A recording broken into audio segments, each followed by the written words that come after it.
Hey everybody, Brad here again, finally. I hope you're all doing all right. I'm doing okay, thanks. You can tell by this video I'm not dead, even though you might think I am, given how few videos I seem to put out these days. But this video I've been dying to make simply because everyone who follows this channel knows I love this car. And this is my 3-year full ownership experience review of the Clarity experience, shall we say. And as you know, if you follow my channel at all, this is no garage queen. Not that you buy a car like this for that anyway. This car has 72,000 kilometers on it. I use this as a daily for work, for traveling for work, for grocery store shopping. I have 3 kids. They're older. I mean, they're all in double digits, but so, you know, no baby fun and all that. But this is a well-used car, well looked after, I like to think, obviously. And I'm going to let you all know, inside, outside, and all the math with respect to how this car has held up in that time. So if that's something you're interested in, please stick around. And one more quick little shout out. My dear friend Albert, Monsieur, I hope you're doing well. He let me know that the audio of my last video was terrible because I've dropped my phone way more than once. So this was his idea, and now I feel like almost like a real YouTuber. So stick around, folks, and get ready for the details. So let's start with the outside. It's unfortunately a bit of a dreary day here today, but let's have a good look around. I did just give it a bit of a wash down, nothing too dramatic, but I'm lucky. I haven't had any bumps or scrapes with this thing that I can find. Everything looks good. Everything is, you know, no rust or anything like that. The one thing I did notice is it seems like there's a few little bumps. You can almost feel them in the headlights here, like a few pits. That's about all I can really find from the outside over, again, the 3 years that I've owned this car. So let's just keep give it a good walk around. As far as I'm concerned, other than tidying up the, putting some cleaner on the wheels, the thing looks brand new to me. It really does. It doesn't, there's no dents in the spoiler that I've heard a few people have said that shows up. There's no real wrinkling there. Everything looks good. The paint looks good. The trim is holding up. Even the rubber around here and the plastic is not faded. So all in all, I think it's safe to say that the outside of this car has held up very well. You know, I can't always say the same about some other cars I've owned. Some Korean cars, now they're older, or they were older, but they definitely started to show a few spots of rust because, again, keep in mind, this car sees an awful lot of seasons and an awful lot of inclement weather. If you've seen any of my videos, you've certainly seen that I am not shy about blasting this thing through snowbanks and things like that I need to. So again, the only thing that I need to do on the outside is I had a stone in the windshield from a trip to the airport, obviously several years ago. It's such a common thing here in Alberta where I live that I wasn't really rushing out to go get that done, but I'm just about to do that. Now that it's the weather's going to be nicer. A few other things that folks would probably want to know, I know I would. Again, 72,000 kilometers, and I just put on a brand new set of tires. So they're a Michelin sedan tire. I actually wanted to go for something quite quiet, and they're very, very good at killing additional road noise. They're probably, I wouldn't say they're going to be the best in any type of inclement weather other than some rain, but they are noticeably quieter than the stock high efficiency tires, and I have not, call it less than 1%. I have not noticed any change in my range or any of my other economy, anything else like that. Plus, again, like I say, on the plus side, it's it seems very quiet, especially on a nice smooth piece of road. You're never going to find, it doesn't make any noise at all, which is awesome. So let's pop the hood so we can have a quick peek under there, and I can show you what that looks like for what it's worth. Again, this car is no garage queen, so I haven't done anything to the underside of the hood, so you'll see exactly what it looks like in all its glory. So hang on a sec. Okay, as I was saying, I don't do a whole lot under here to clean this thing up. Usually I would, give this a blast with the pressure washer if I take it to a car wash. But, these high voltage, high amperage lines, I'm not really too keen to just let loose with the pressure washer, even though no doubt they would be absolutely fine. They're clearly intended for that. you know, it looks like a well-used car. It would tidy up very well. I mean, there are no scrapes or deep cuts or anything strange like that in here. But yeah, it certainly looks like I've just really gone to town on driving it. And just a quick note while I'm under here, you'll notice the brake fluid looks pretty darn brand new, simply because if you saw a couple of videos ago, I made one about despite driving on electric for so much that as much as I do, brakes, you know, brake fluid is hydroscopic, it's called, which means it absorbs water. And I generally do my brake fluid every 2 years. I did it about every 2.5 about 2.5 on this car, and it did bring the pedal up just that much better. So that's what the underside of the hood looks like. Nothing really more to report.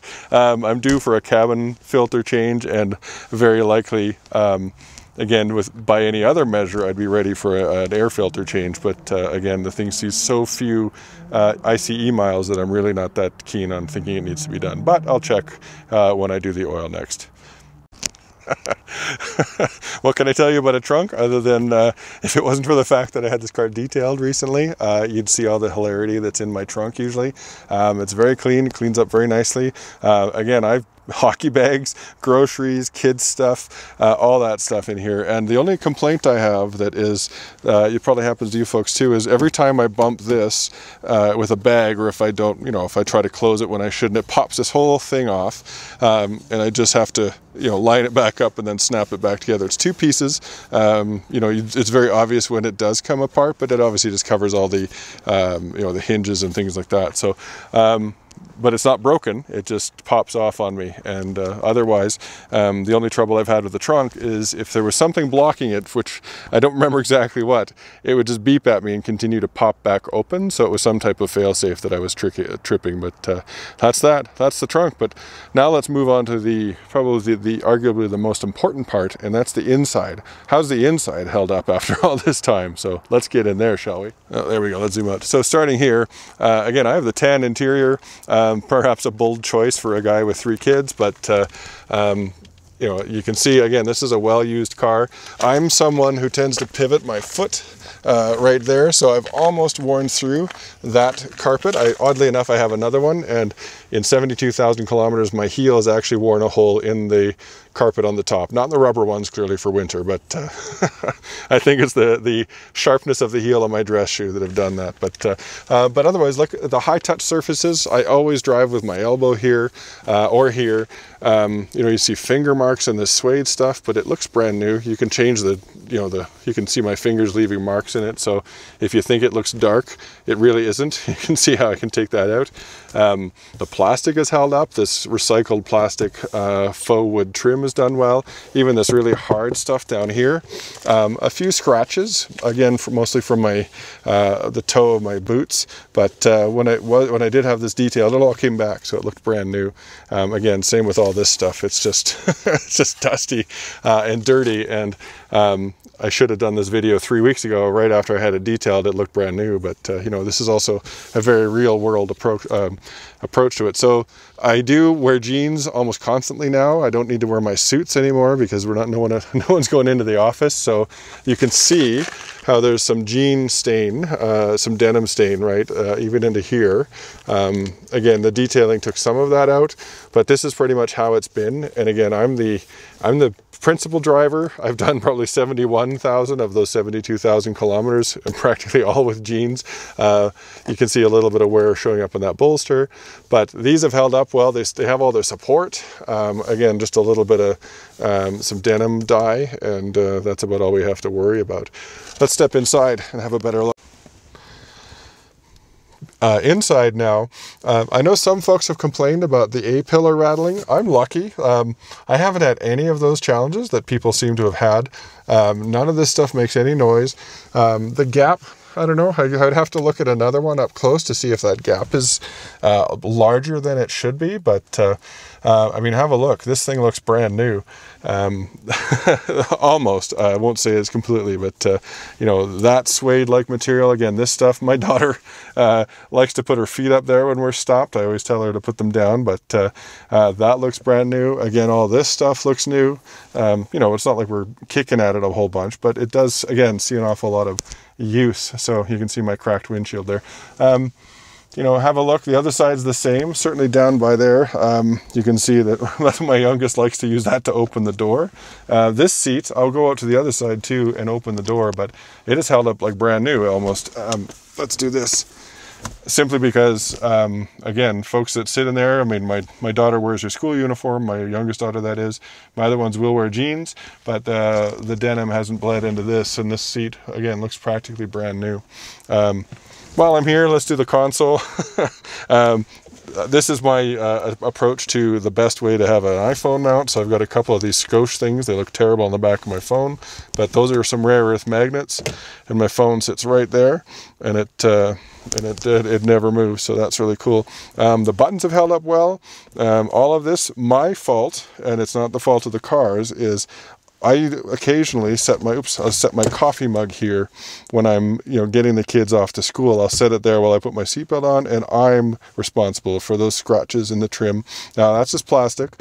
You know, it arguably might wear just in general because of it being plastic, but these scratches are absolutely my fault and not the cars, because you can see where I haven't put my coffee cup. It's all brand new. So even in here, these things always pop out, the little cup holder springs. You can pull them and see they'll wiggle a bit, but you pull them until they click right there, and now it's right, oh, maybe, yeah, it's in the right position. You can tell because it'll actually fold flush. So that's all held up well. Lord knows I've spilled enough coffee in there that if it was to go bad, it certainly should have. I do have a few complaints when it comes to the screen. The light isn't perhaps the best here to show this. Let's see if I can figure something else out. But a couple of scrapes for sure. That's not the fault of the car. But let's see if I can get the light right. Just when you can absolutely tell which buttons or where the buttons are. Like the power button has shown up here, the play button in Apple CarPlay and a few things like that. The buttons that people touch the most, or the part of the screen where people touch the most, definitely have some marks. And I clean them pretty darn regularly. I do my very best, but the audio on, not so much the volume, but definitely the on, and then the channel, or the track change and things like that. If I was to do it all over again, I would absolutely put a screen protector on it. I didn't, and I'm paying the price for that a little bit. There is a scratch here that happened pretty early on. That was when my now 18-year-old was horsing around with my now 15-year-old, and that's just what they do. And I think it was a heel that caught that off of a boot. But maybe in this light you can see a little more. But yeah, there's some spots here. Otherwise, it certainly works fine. Again, I've noticed a lot of people with some models of these, they have a lot of trouble with the screen rebooting. I have had to reboot my screen, but if I was to count in my 3 years, I'm sure I've only rebooted it 6 times. I think realistically it's been 6 times, and half the time it's because I've got a crappy cable. I run almost exclusively Apple CarPlay because I need my phone through there, and I listen to all my music and my calls and Zoom and all the rest of that stuff that we all suffer with.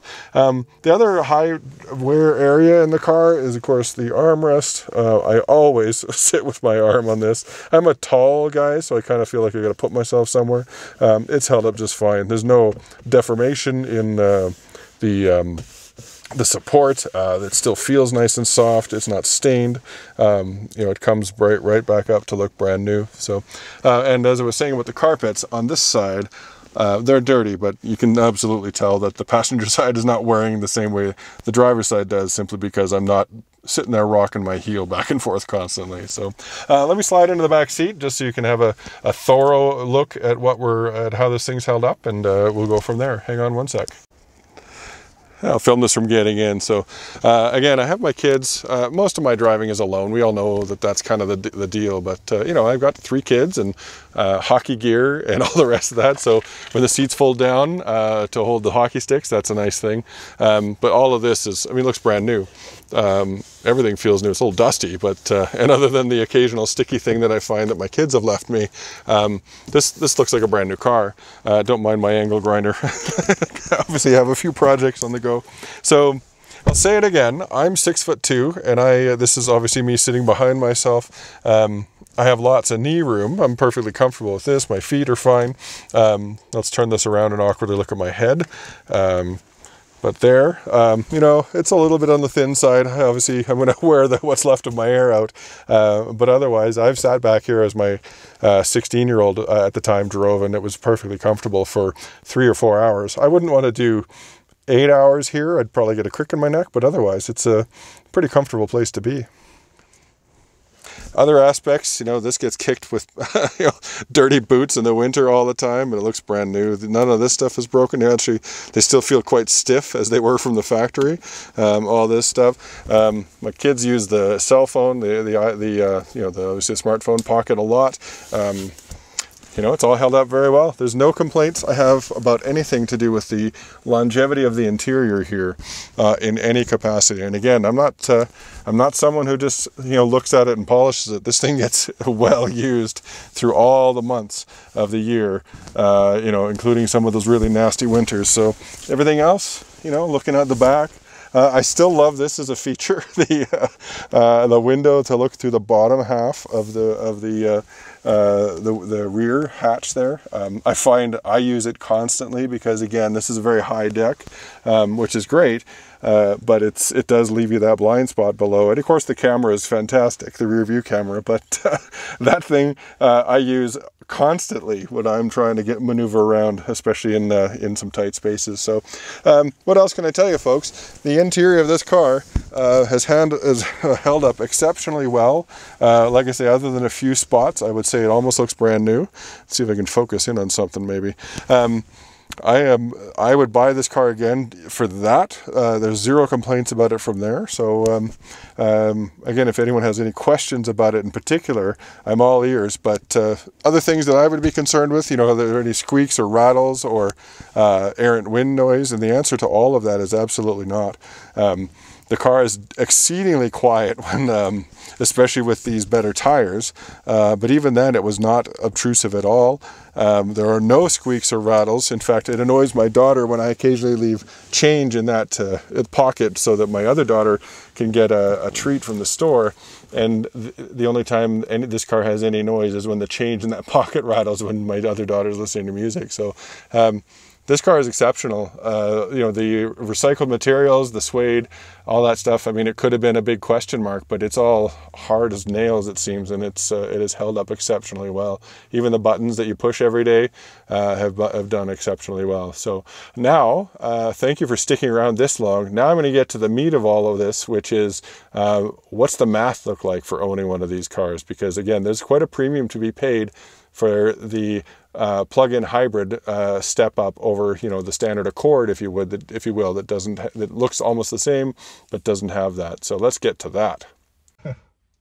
Okay, so I'll do this part in the car, but not moving, because frankly I have my iPad down here to help me with a few of the numbers, because if you know me, if you've seen some of my videos, I'm a bit of a nerd when it comes to math, especially when it comes to the good news that we're on the good side of that equation, as I always say, when it comes to this car. So I'll do my best to summarize and throw out very key points that if I was someone interested in buying this car, you'd want to know. So 3 years, 72,000 kilometers practically to the nose.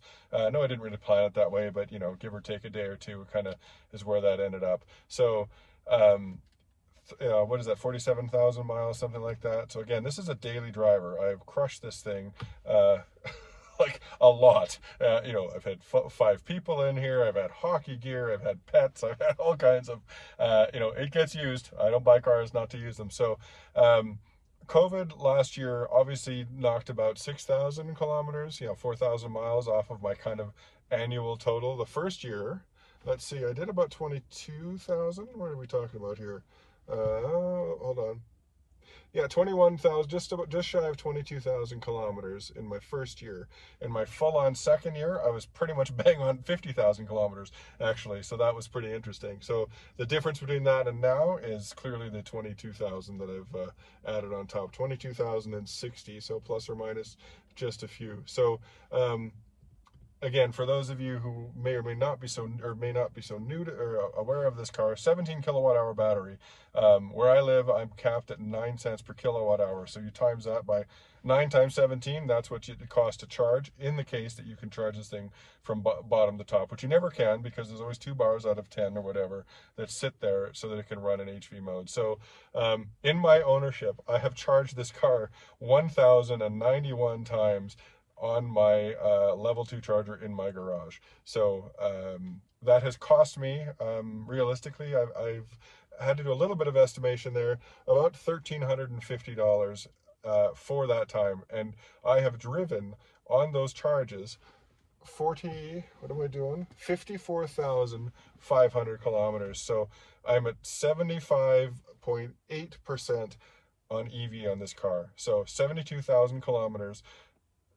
Almost 76% of that has been full EV, which means 15,500 kilometers on gas. I've done 3 oil changes. I do them when the thing comes up and tells me I should. I do them myself, so it's not a big burden to me, nor is it a big expense. So that's absurd to have that many done. I'm frankly going to do another one just because I feel like it's time. It really does not need it based on the number of kilometers I've driven on that ICE motor. Plus, those miles tend to be the ones where I'm on the highway or the freeway, so they're easier miles than the stop and go that you'd expect otherwise. So that's pretty darn awesome. How many liters of fuel did I use? That's a good question. I don't have that right here, but I do have, yeah, $1,298 is roughly what I've spent on electricity to run this thing 54,000 kilometers. The rest of it, so I'm averaging about 2.3 cents. On the conservative side, 2.3 cents per kilometer is what it cost me for fuel on this thing on EV. On full hybrid, it's about pretty much bang on 6 cents. So that's kind of, depending on the price of fuel, it's about 6 liters per 100 kilometers, which is fantastic for a car this size and the power it has and the capability it has and the comfort to get that good a fuel economy with regular hybrid use. But obviously the EV side of that is just fantastic. So great, you say all that, Brad. Well, what have you spent on maintenance on all of this? And that's the key for me. That's the biggest savings and biggest headache reduction of owning these types of cars. And this car is this perfect foil, because it's the exact same car, so everything is equal, save for the way that you power it. So I can directly compare the EV to the HV and the ICE side of the house, and I have spent $0 on any maintenance that has to do with the electric side of this car. Again, the brake fluid, that's just the nature of having a car, gas or otherwise, so that falls into both camps. Oil changes, let's see, I did 1 brake inspection while it was still under warranty, just to maintain the validity of that warranty.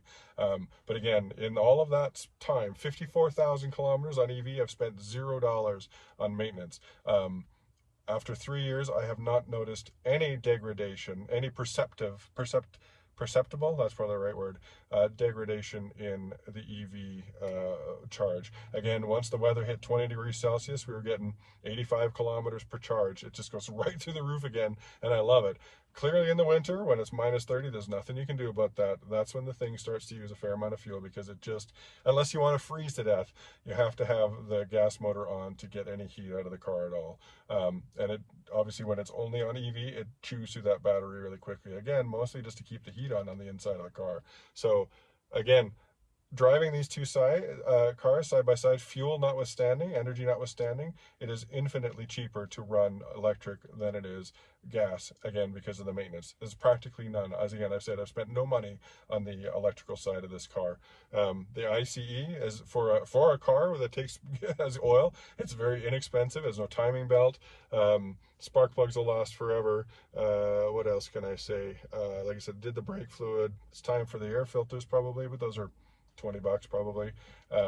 Again, no problem at all. The brakes themselves, the discs look brand new. The pads still are probably 90% left, so you get that benefit as well. So the EV side, I tell all my friends and my family that if you drive on the battery side, that stuff is practically free, because The energy is very cheap, and it effectively, every time you use the EV, you're extending the time between maintenances, required maintenance for the ICE.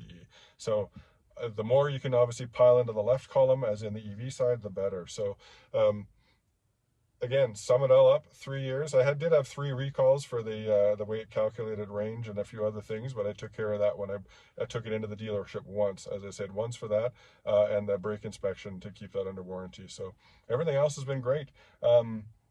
I would buy this car over and over again simply for that, because this car is a practical car. It's not a fun car necessarily, which means you don't buy it for fun, you buy it for practicality. So what's the best way to have the best measure of practicality? How cheap it is and how well it does what it does. Clearly it does. It's an excellent car for all of that. Quiet, comfortable, huge, everything. The only thing it isn't is all-wheel drive, but that's not really relevant for what I'm talking about. And it's zero headache. Even if a car has to go in for free maintenance, it's still a headache to schedule. I've got 3 kids. I've got a full-time job. I mean, we all know how that is. So even doing that, but so this car has been, again, practically trouble-free, 100% easy to live with, and dramatically more easy to live with than any of my corresponding practical ICE only cars. So I could go on and on about how much I love this car. I bought this car. I was one of the first people to have one. I have only seen a couple others in where I live here. I'm glad it's taking off in popularity elsewhere. Would I buy the Touring again? Maybe that's a question. I love the leather and I like this interior. I thought I would make way better use of the lane keep assist stuff, but I really don't. I would never, that stuff I could take or leave. The radar cruise control is a nice step up from regular cruise control, but I really don't think, again, and I drive urban, I drive rural, freeways, highways, mountain roads, all that stuff, and I really don't think I would spend the money for that portion, other than the fact that I like the nicer interior. The leather is nice, and I like the light color because there's no sunroof. Can't get a sunroof with these cars, so because of that, I thought it would feel a little dark, so then I got the light. So I really have nothing else to say, folks, unless other than if you're considering one of these, go and buy it. And if you're thinking that the difference between like a 9 kilowatt hour battery, like the Priuses used to be, and this thing at 17, it'll make a huge difference, because that alone that would take, I mean, if I only had 9 kilowatt hours, it would probably have gotten half as long on EV as I've already done. So again, my goal when I bought this car was to maximize my EV usage, and I've done that, and I've reaped every benefit that I thought I would by doing that. So with that, thank you for sticking with me. That's a really long video, but I've owned this car for 3 years. I still think it's fantastic. The only thing I would replace this with is my Tesla Model 3, which I haven't bought yet, and I will eventually buy, but this car is still too good. It has to be very compelling for me to move away from this car, because this car does everything so darn well. So with that, thank you for sticking around. Once again, I'm Brad. I'm not dead.